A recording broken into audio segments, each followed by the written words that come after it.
গুরুতর অসুস্থ হয়ে রাজধানীর একটি বেসরকারি হাসপাতালে ভর্তি হয়েছেন ছোট পর্দার অভিনেতা মুশফিক আর ফারহান। শারীরিক অবস্থার অবনতি হলে শুক্রবার ৩ জানুয়ারি রাতে তাকে আইসিইউতে নেওয়া হয় বলে জানা গেছে।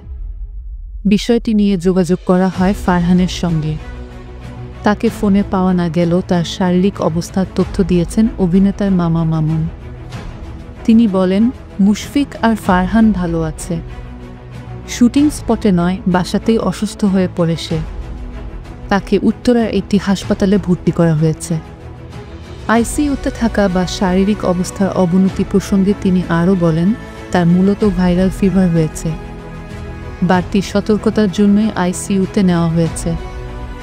জানা গেছে, আজ এই অভিনেতার নাটকের শুটিং ছিল, কিন্তু অসুস্থতার কারণে সেটি বাতিল করা হয়েছে।